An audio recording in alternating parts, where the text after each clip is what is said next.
오늘은 하나님의 선물 마태복음 6번째 시간으로 길을 예비하라, 길을 예비하라 하는 제목으로 우리 하나님 말씀 함께 나누도록 하겠습니다.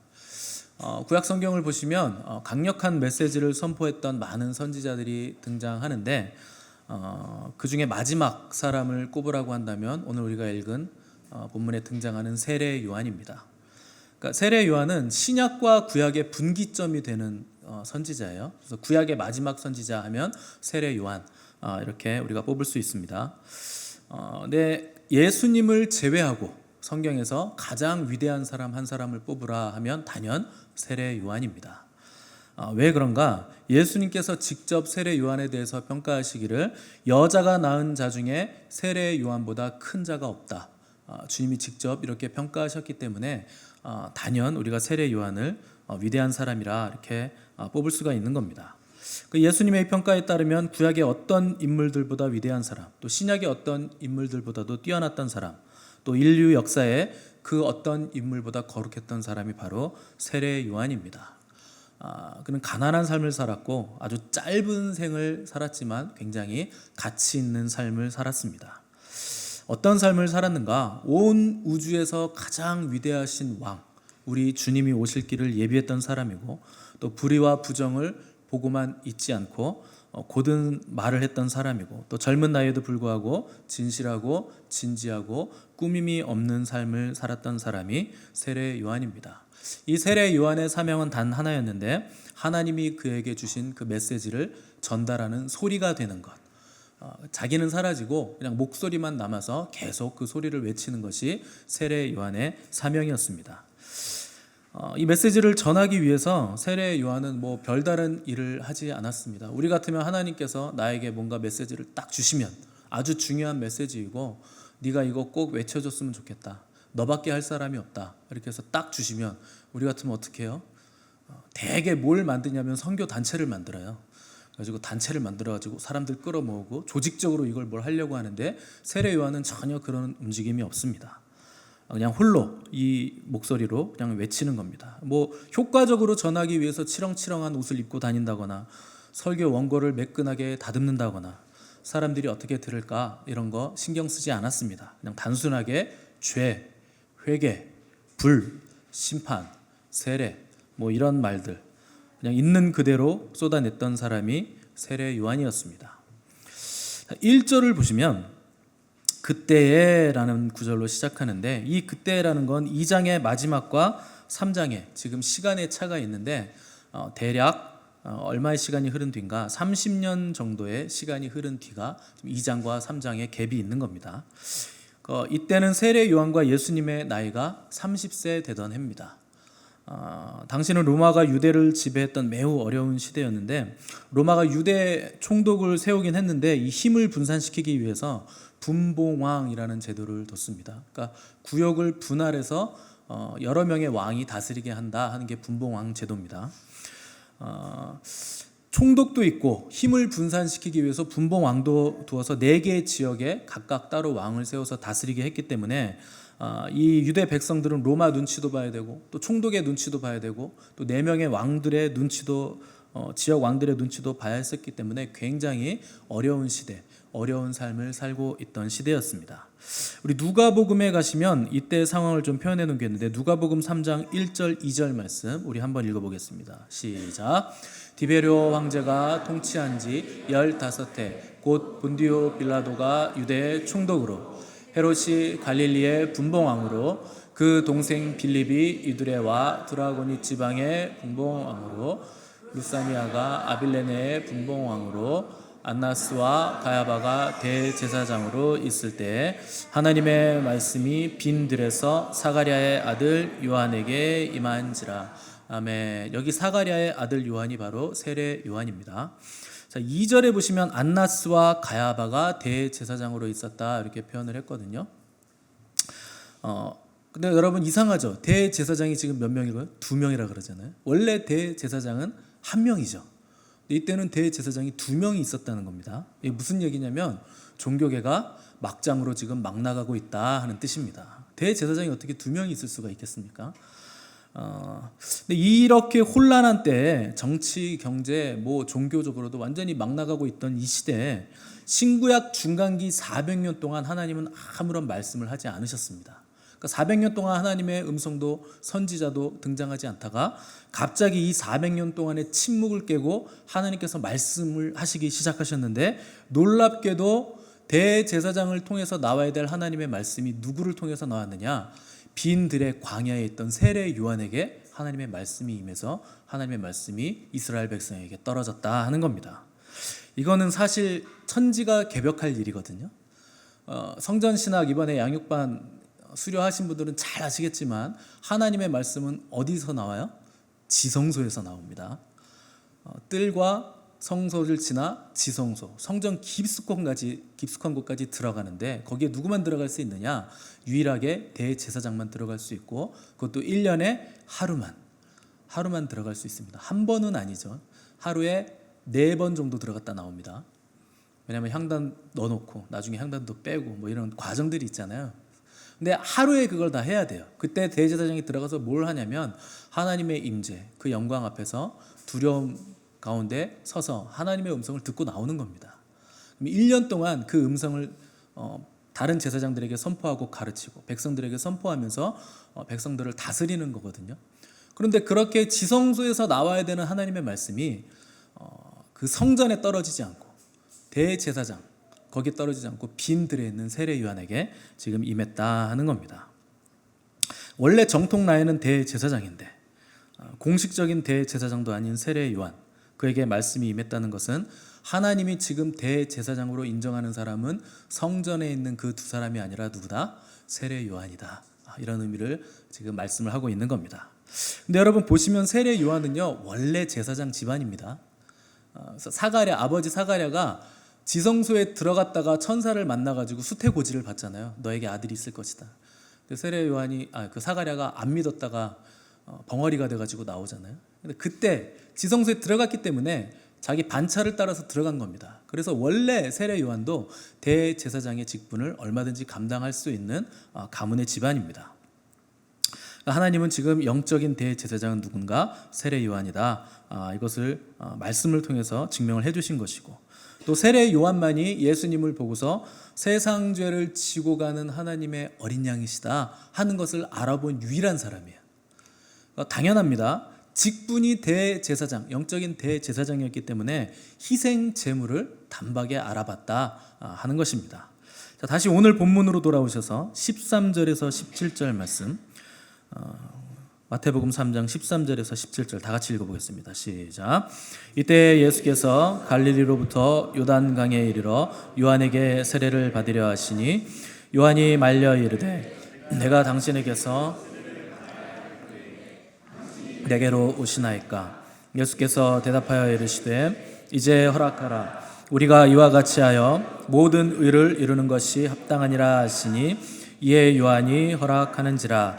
예수께서 세례를 받으시고 곧 물에서 올라오실새 하늘이 열리고 하나님의 성령이 비둘기같이 내려 자기 위에 임하심을 보시더니 하늘로부터 소리가 있어 말씀하시되 이는 내 사랑하는 아들이요 내 기뻐하는 자라 하시니라.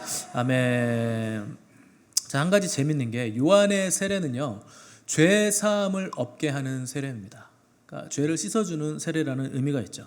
그런데 우리 주님은 죄가 없이 태어나셨잖아요. 그러니까 주님은 세례 받으실 이유가 하등 없습니다.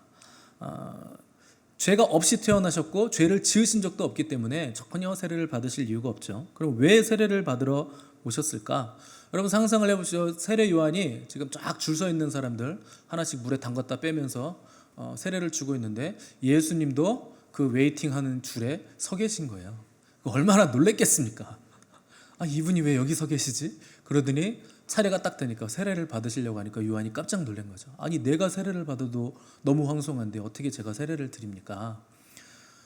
여러분 잘 생각해 보세요. 세례 요한하고 예수님은 친척입니다. 그리고 누가 더 형이냐? 세례 요한이 형이에요. 6개월 더 형입니다. 6개월 먼저 태어났어요. 근데 세례 요한은 알아보는 거예요. 이분이 메시아라는 걸 알아보고 어떻게 제가 세례를 드립니까? 어떻게 보면 친척 동생한테 지금 이렇게 공손하게 얘기를 하는 겁니다. 근데 여러분, 주님이 이거 반드시 해야 된다. 이거를 내가 받아야 하나님의 의를 이루는 것이다. 빨리 해라. 이렇게 얘기를 하셨습니다. 이게 왜 그러냐면 주님이 지금 대제사장, 영적인 대제사장인 세례 요한에게 세례를 받으시는 것은 마치 대제사장의 위임식을 하는 것과도 같은 겁니다. 영원한 대제사장으로 오신 주님이 지금 하나님께서 인정하시는 영적 대제사장인 세례 요한에게 지금 이취임식을 하는 거예요. 먼저 대제사장에게 다음 대제사장이 취임하는 이취임식을 하게 되는 겁니다. 그로 인해서 이 영적인 영원한 대제사장의 직분이 주님에게로 지금 넘어오게 되는 겁니다. 그때 하늘에서는 성부 하나님의 목소리가 들려서 이것을 인준해 주시고, 또 비둘기 같은 성령님이 기름 부으시기 위해서 내려오시고, 그리고 예수님이 그 자리에 있었기 때문에 성부, 성자, 성령 삼위일체 하나님이 그 자리에 다 지금 함께 계신 거예요. 이게 얼마나 위대하고 영광스럽고 위엄 있는 이취임식을 하고 있는가 하는 겁니다. 그리스도라는 말 자체가 기름 부음을 받은 자라는 뜻입니다.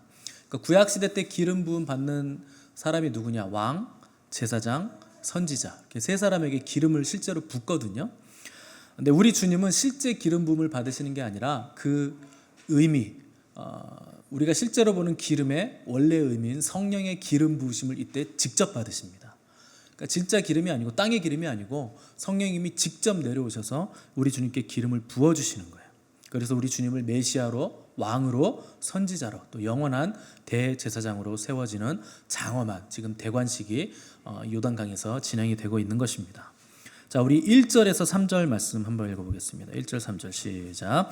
그때 세례 요한이 이르러 유대 광야에서 전파하여 말하되 회개하라 천국이 가까웠느니라 하였으니 그는 선지자 이사야를 통하여 말씀하신 자라. 일러스되 광야에 외치는 자여 너희는 주의 길을 준비하라. 그가 오실 길을 곧게 하라 하였느니라. 아멘. 자, 지금 세례 요한에 대해서 소개를 해주는데, 세례 요한은 주의 길을 준비하는, 예비하는 사람이라 하는 걸 얘기하고 있는 겁니다. 그러니까 왕이 먼저 오기 전에는요, 누가 먼저 오느냐? 수행원들이 먼저 옵니다. 그러니까 예비하는 자들이 먼저 와요. 그래서 이 시대 왕들이 행차할 때는요, 앞에 뭐가 걸리적거리는 게 있으면 안 돼요. 그래서 그 지역을 가는데 왕이 행차한다 그러면요, 그 지역은요 엄청나게 발전을 하게 됩니다. 왕이 한번 거기 행차하면 길이요 다 넓어집니다. 길도 닦아주고 뭐 이렇게 나무 같은 거 정리도 해주고, 나무가 필요하면 심어도 주고, 그래서 이제 뭐 도시 계획을 딱 세워가지고 정비를 쫙 한 다음에 거치는 것 없이 높은 언덕길이나 낮은 골짜기 길 이런 거 없이 높은 건 낮게 깎고 낮은 건 메워서 평탄화 작업을 다 한 다음에 왕이 행차하도록 준비하는 수행원이 먼저 오게 되어 있는데, 그 일을 지금 누가 하는가? 지금 세례 요한이 하고 있다 하는 겁니다. 우리 주님이 이 땅에 왕으로 오실 때 아무도 주의를 기울이지 않았고 누구도 그분의 오심을 예비하지 않았는데 오직 세례 요한 한 사람만이 예수님이 오시는 길을 닫고 준비했던 유일한 사람이었다 하는 것을 마태복음이 우리에게 얘기를 해주고 있는 겁니다. 근데 세례 요한이 왕의 대로를 준비했는데 어디서 이 왕의 대로를 준비했는가? 바로 광야에서 그 길을 준비했다 이렇게 써 있습니다. 여기 광야는 유대 광야를 말합니다. 유대 광야는 예루살렘이 중심이잖아요. 거기 예루살렘에서 내려가면, 여리고 쪽으로 내려가면 중간에 광야가 있습니다. 통과하는 시간이 한 4시간 정도 걸려요. 거기 핸드폰도 안 터지고 뭐 아무것도 없습니다. 베두인들만 그냥 뭐 양 키우고 뭐 염소 키우고 이렇게 살고 있는데, 그 길 거기를 한 4시간 정도 통과하면 여리고가 저 멀리서 보이는데, 여리고는 또 갑자기 푸른 지역으로, 굉장히 비옥한 지역으로 나타나게 됩니다. 이 유대 광야에서 우리 주님이 40일 동안 금식을 하셨고, 또 많은 수도자들이 거기서 치과하면서 금식하며 기도했던 광야가 바로 유대 광야입니다. 이 유대 광야에서 세례 요한이 살고 있으면서 거기서 외치기를 회개하라 천국이 가까웠느니라 이렇게 외쳤다 하는 겁니다. 그러니까 세례 요한이 영원한 왕 되신 메시아 예수님이 오시는 길을 예비하는데 어떻게 길을 예비했는가? 회개를 통해서 사람들의 마음을 평탄케 하는 작업을 해서 사람들의 마음에 주님이 임하시도록 그들의 마음의 대로를 예비했다 하는 겁니다. 여러분, 진정한 왕 메시아가 오시기 전에, 또한 메시아가 다스리는 나라의 백성으로서 우리가 먼저 갖춰야 할 것은 바로 회개입니다. 단연 회개입니다. 이 회개라는 단어가 헬라어로 메타노에오입니다. 두 단어의 합성어예요. 메타는 다르다, 바꾸다라는 뜻이고, 노에오라는 건 생각이라는 뜻입니다. 그래서 메타노에오 하면 무슨 뜻인가? 생각을 다르게 하라, 생각을 바꿔라. 이것이 바로 회개의 의미입니다. 내 생각을 주님의 생각으로 바꾸고, 내 의지를 주님의 뜻으로 바꾸고, 내 감정이 아니라 주님의 말씀으로 옮겨가는 것, 이것이 바로 회개, 메타노에오입니다. 자, 이 세례 요한의 메시지는 심플하지만 아주 중요한 원리를 가지고 있습니다. 그의 메시지가 회개인 이유는 그가 전하고 있는 것이 천국이기 때문에 회개를 전하는 겁니다. 왜냐하면 천국으로 들어갈 수 있는 문이 바로 회개이기 때문에 그렇습니다. 여러분, 회개하지 않으면 절대 하나님 나라 들어갈 수 없습니다. 회개하지 않으면 하나님 뵐 수 없습니다. 세상 사람들도 죄인이고 예수님 믿는다고 하는 교회에 있는 사람들도 죄인이에요.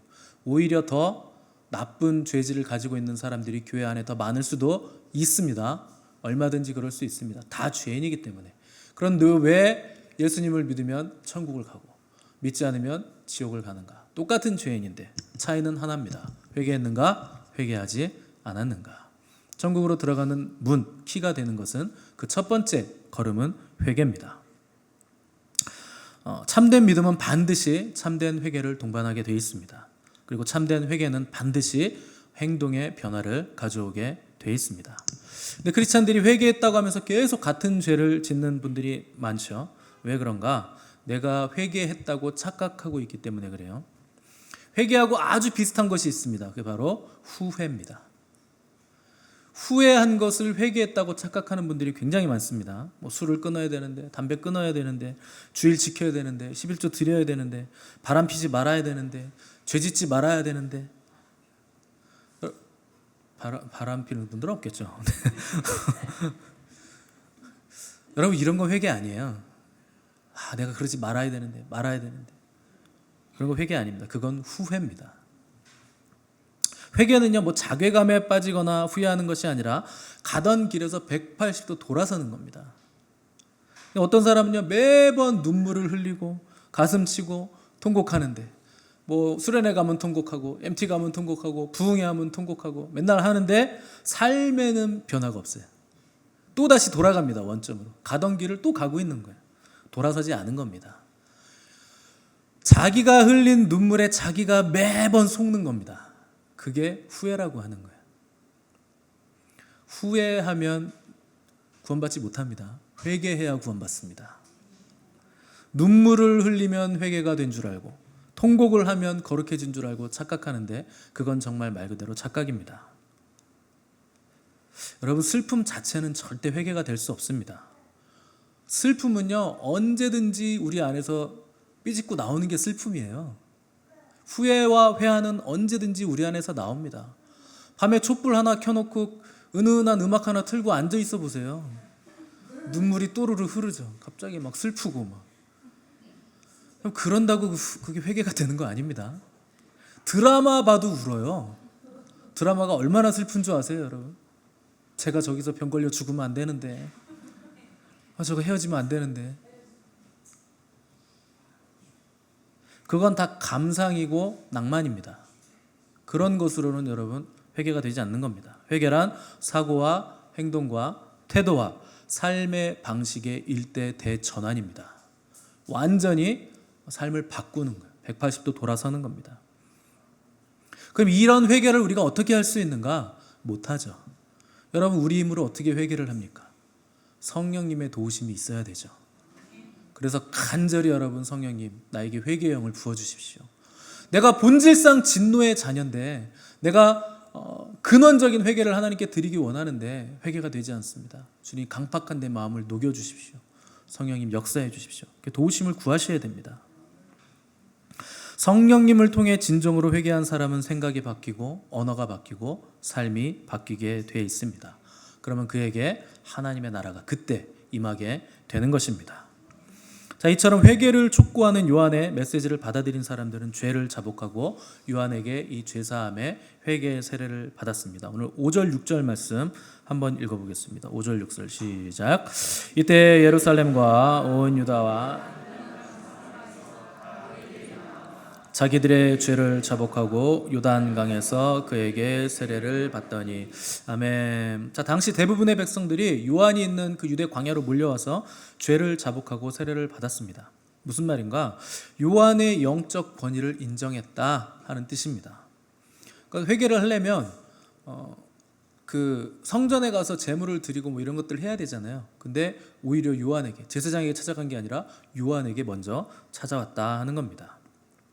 그러니까 복음서에서 이 광경을 본 이 종교인들이 늘상 세례 요한을 붙잡고 늘어지는 질문이 이겁니다. 도대체 너는 뭐냐? 네가 무슨 권리로 도대체 세례를 주느냐? 네가 무슨 권리로 그런 말씀을 선포하느냐? 이걸 계속 물어보는 거예요. 한마디로 너 정통성이 있느냐? 이거 물어보는 겁니다. 너 어느 랍비에게서 배웠냐? 너 어느 가문이냐? 어떤 신학교 나왔냐? 너 신대원 나왔냐? 목사 안수 받았냐? 이런 거 계속 물어보는 거예요. 도대체 네가 뭔데 메시지를 선포하고 회개를 주느냐? 회개를 외치고 세례를 주느냐? 이거 물어보는 겁니다. 자, 세례 요한 당시의 성전은요, 헤롯 성전이라고 합니다. 이 헤롯이 유대인들의 환심을 사기 위해서 굉장히 대규모로 지은 성전인데 전시 행정으로 지어놓은 거죠. 전 세계 사람들이 이 성전의 으리으리한 규모를 보기 위해서 모여들었던 성전이 바로 헤롯 성전입니다. 그런데 당대 최대 규모의 성전, 시설이 좋고 너무나 아름다운 이 성전, 냉난방기를 빵빵 틀어가지고 아무리 시원해도 사람들이 거기를 가는 게 아니라 어디로 갔다? 덥디 더운 광야로 세례 요한을 찾아갔다 하는 것은 종교 지도자들에게 영적인 권위를 찾아볼 수 없었다 하는 것을 반증하는 겁니다. 여러분, 영적 권위가 있는 사람은요, 내가 권위를 과시하거나 드러내려고 하지 않아도, 휘두르지 않아도 사람들은 자연히 알게 돼 있습니다. 권위라는 건요, 내가 스스로 세우는 게 아니고 하나님이 세워주시는 거예요. 그리고 하나님이 세워주시면 사람들은 자연스럽게 그에게 영적인 권위가 있다 하는 것을 알아보게 돼 있습니다. 빈 수레가 요란한 것이고 능력이 없기 때문에 말이 많고 과시하고 억압하고 통제하는 겁니다. 사람들이 빈들로 세례 요한에게 몰려가는 그 현상들을 보면서 종교 지도자들은 그 장면을 보면서도 자기들에게 문제가 있다 하는 것을 느끼지도 않았고 회개하지도 않았습니다. 영적인 권위가 지금 바닥을 치고 있는데 그들은 회개하지 않고 오히려 세례 요한을 이단 시비로 몰아붙이고 또 자기들의 밥그릇을 빼앗기지 않으려는 데만 혈안이 돼 있었다 하는 겁니다. 여러분, 가정에서도 부모가 영적인 권위가 없으면 자녀들은 그걸 다 알아봅니다. 다 알아봐요. 우리 소리가 지금 1살이잖아요. 원래 저 나이 때는 몇 살이냐고 물어보는 거 아니죠? 몇 개월이냐고 물어봐야 되죠? 저 1살짜리 애도요, 누가 다가오는데 자기 먹고 있는 거 뺏어 먹으려고 오는지 정말 자기 이뻐서 오는지 대충 알아요. 저 나이 때 되면. 한 3, 4살만 되면 정확히 합니다. 정말 날 좋아하는 사람인지 나한테 뭘 뺏어 먹으려고 오는지. 자녀들은요, 우리 부모가 정말 영적인 사람인지 기도의 사람인지 정확히 합니다. 알기 때문에 알아보시는 거예요. 그대로 알아보시게 돼 있습니다. 부모가 기도하지 않는데 애들한테 기도하라고 하면 기도를 하는 자녀도 있겠죠. 그 훌륭한 자녀, 하나님이 주신 거 감사하십시오. 그런 자녀 있으면. 대부분은 하지 않습니다. 부모가 집에서 TV만 보고 있고 스마트폰만 보고 있고 게임만 하고 있는데 자녀가 책을 볼까요? 어림도 없는 소리죠. 부모가 안 하는 것 자녀도 절대 안 하게 돼 있습니다. 자녀들의 눈이 지금 굉장히 날카로워지고 있는데 부모를 쳐다보면서 지금 여러분, 회개하셔야 됩니다. 자녀에게 본이 되지 못한 것, 내가 부모로서 영적인 권위를 갖추고 있지 못한 것, 여러분 회개하셔야 됩니다. 영적 권위가 있으면 말하거나 과시하거나 휘두르지 않아도요, 자연히 순종하게 돼 있고 부모의 모범을 따라가게 돼 있습니다. 자, 이런 종교 지도자들, 회개하지 않는 지도자들을 향해서 세례 요한은 그럼 어떤 반응을 보였는가? 우리 7절에서 9절 말씀 읽어보겠습니다. 7절에서 9절 시작. 요한이 많은 바리새인들과 사두개인들이 세례 베푸는 대로 오는 것을 보고 이르되 독사의 자식들아 누가 너희를 가르쳐 임박한 진노를 피하라 하더냐. 그러므로 회개에 합당한 아브라함이 우리 조상이라고 생각하지 말라. 내가 너에게 이르노니 하나님이 능히 이 돌들로도 아브라함의 자손이 되게 하시리라. 아멘. 자, 세례 요한만큼 아주 무서운 메시지를 던진 사람도 없을 겁니다. 좀 있으면 우리 새신자반, 전반기 새신자들 모아서 새신자반 공부를 할 텐데, 제가 만약에 새신자들 모아놓고 독사의 자식들아 회개해라, 누가 너희들 보고 임박한 진노를 피하라 하더냐, 이렇게 얘기하면 여러분 그 다음 주부터 새신자들 우리 교회 안 나올걸요. 독사의 자식들이란 마귀의 자식들이라는 뜻입니다.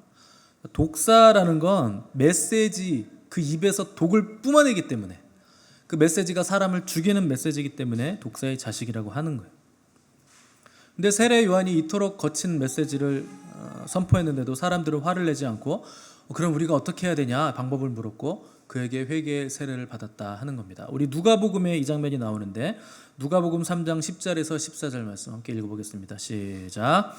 그러면 우리가 무엇을 하리이까?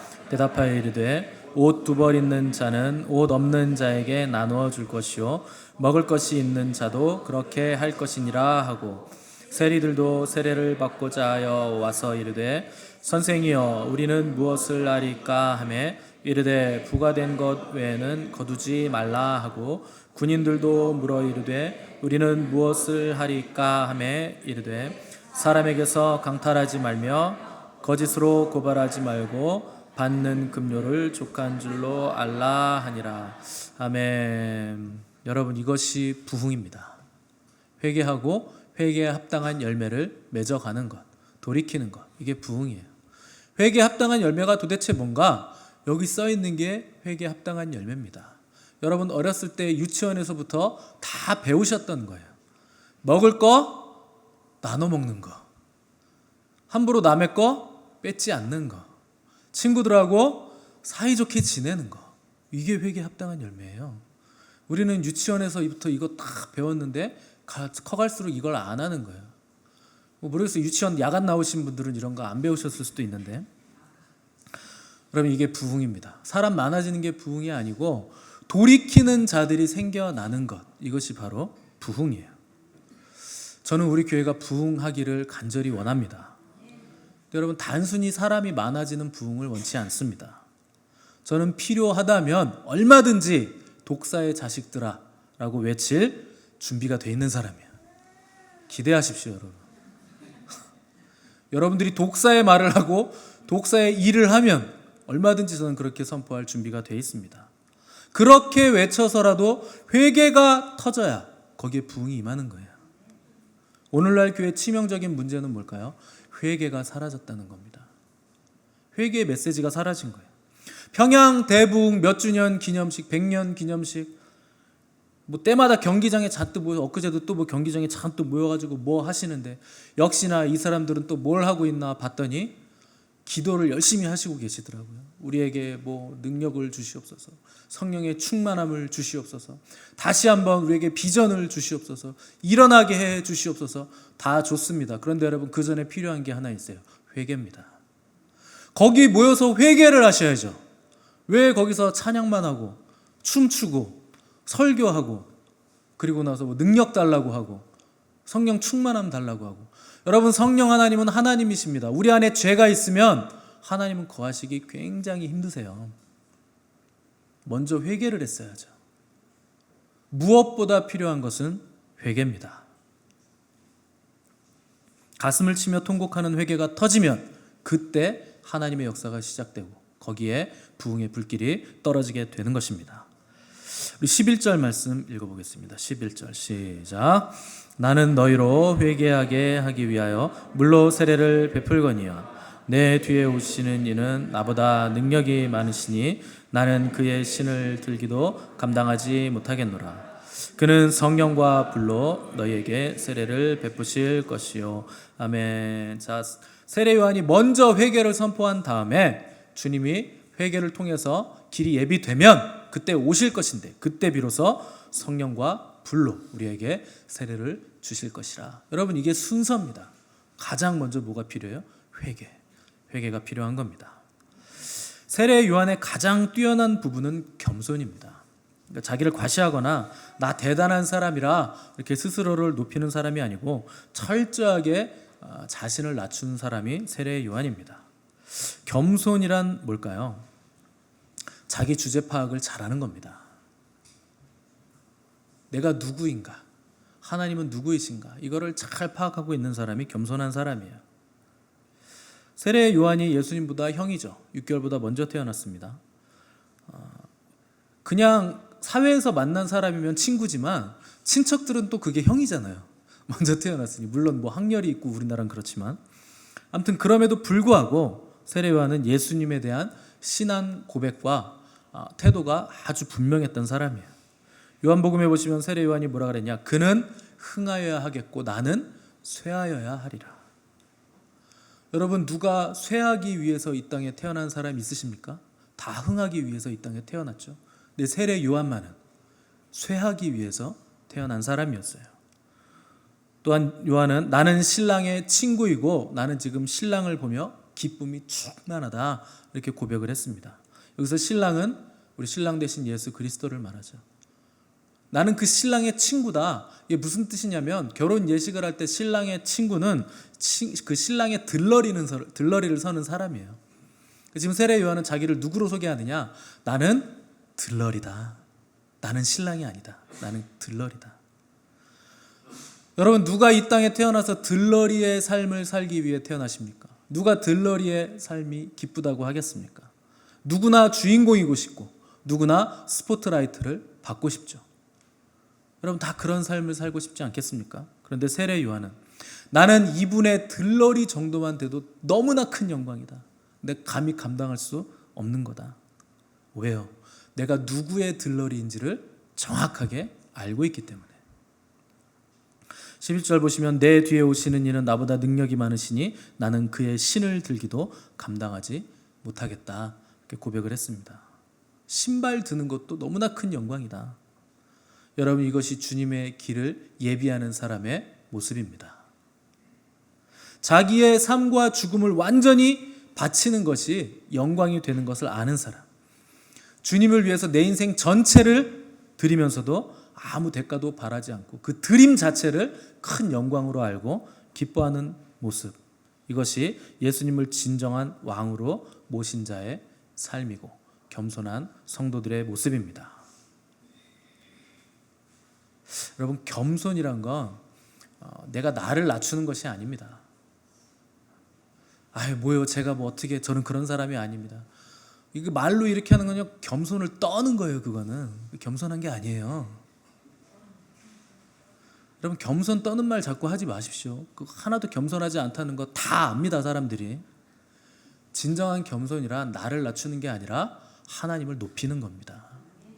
진정으로 내가 하나님 앞에 서서 하나님을 높이면 내가 높아질 수 있는 아무런 근거가 없어져요. 그게 참된 겸손입니다. 마지막으로 세례 요한이 머물던 장소는 어디였는가? 세례 요한이 머물던 곳은 광야였어요. 이스라엘이 출애굽 후 통과했던 곳도 광야였고, 광야는 우리 혼의 정화를 위해서 반드시 거쳐야만 되는 필수 코스이기 때문에 거쳐가야만 되는 곳입니다.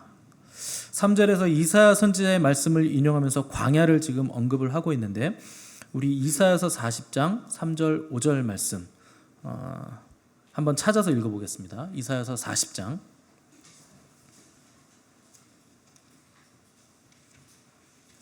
3절에서 5절 말씀. 구약성경 1014페이지입니다.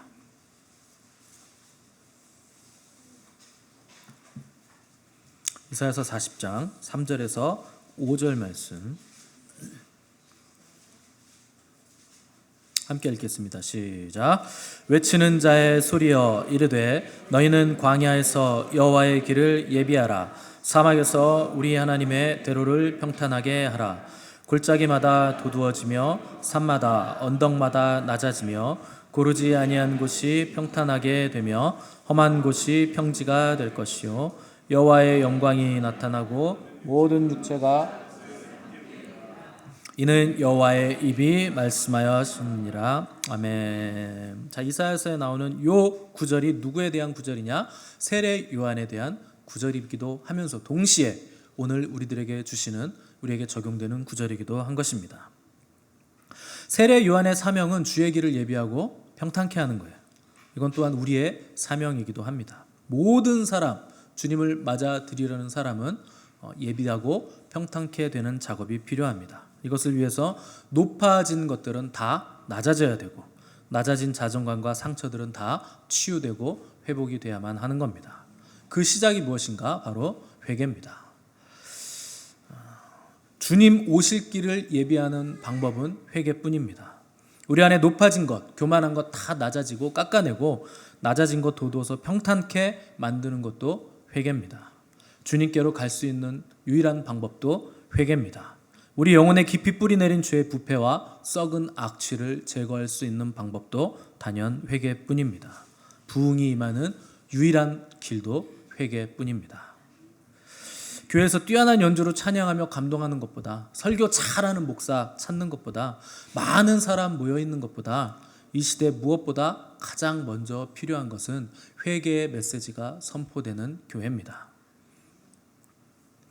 회개를 통해서 우리 안에 모든 죄악이 눈물과 함께 다 쓸려 나가야, 우리가 완전히 말라버려야, 우리 안에 젖어있는 모든 것들이 다 빠져나가야, 그때 주님의 불꽃이 떨어져서 마침내 우리 심령에 불이 붙게 되는 것입니다. 이 회개가 완전하게 이루어지지 않으면, 눈물이 아직 다 빠져나가지 않으면 불은 오는데 불이 붙지는 않는 거예요. 연기만 나고 냄새만 나고, 그러니까 여기 조금 타고 저기 조금 타고, 맨날 그냥 그 나물에 그 밥, 똑같은 생활. 조금 되는 것 같다가 다시 돌아가고, 되는 것 같다가 다시 돌아가는 이유는 완전한 이 회개가 이루어지지 않기 때문에 그런 겁니다. 경직된 우리들의 생각, 우리의 자존심, 편견, 차별, 숨은 동기, 죄악, 하나님 앞에 합당하지 않은 그 이상하고 기묘하고 복잡한 여러분 안에 모든 시도들 다 내려놓고 전 인격, 전 자아가 하나님 앞에 굴복해서 반드시 회개를 하셔야 됩니다. 10절에 보시면 이미 도끼가 나무 뿌리에 놓였다, 이렇게 마태복음에서 기록을 하고 있습니다. 도끼가 나무 뿌리에 놓였다 하는 것은 굉장히 특이한 표현이죠. 원래 도끼로는 나무 둥치를 자르는 거거든요. 근데 도끼가 나무 뿌리에 놓였다 하는 것은 근원적인 죄의 뿌리들을 너희가 다 잘라내야 된다, 이 얘기를 하고 있는 겁니다. 모든 열매는요, 뿌리로부터 자연스럽게 흘러나오는 산물이에요. 여러분들이 죄악의 뿌리를 여전히 가지고 있다면, 말씀의 도끼로 그 죄악의 뿌리들을 찍어내지 않고 맨날 둥치만 잘라내고 있다면, 여러분들의 열매는 여전히 죄악의 뿌리로부터 나오는 열매들이 될 것입니다. 오늘날 입으로는 예수님을 믿는다고 하면서 그분의 말씀에 순종하지는 않는 이상한 크리스찬들이 굉장히 많습니다. 그런 사람들은 크리스찬이라고 부를 수 없습니다. 크리스찬이란 그리스도인이라는 뜻이거든요. 그리스도인이란 그리스도께 자기의 전 생애를 던진 사람들입니다. 제자가 되지 않는 그리스도인, 회개하지 않는 그리스도인, 주님의 길을 따르지 않는 그리스도인은 존재할 수 없습니다. 그냥 명목상 교회만 왔다 갔다 하는 교인이에요. 그건 종교 행위를 하고 있는 겁니다. 종교에는 생명이 없습니다. 믿는다는 것은 믿음의 대상에게 자기의 전 존재를 던지는 거예요. 자기 찢어짐과 비움과 돌이킴이 반드시 있어야 됩니다. 사랑하는 미션처치 성도 여러분, 회개하시기 바랍니다. 회개는 복음에 순종하기로 결단한 사람만이 할 수 있는 겁니다. 회개를 통해서 우리의 높아진 교만들은 다 낮아지고, 우리의 낮아졌던 자존감과 상처들은 다 회복되므로 주님 오실 길을 예비했던 세례 요한보다 더 위대하고 뛰어난 영광의 삶을 사시는 저 여러분의 삶이 되시기를 간절히 바랍니다. 기도하겠습니다.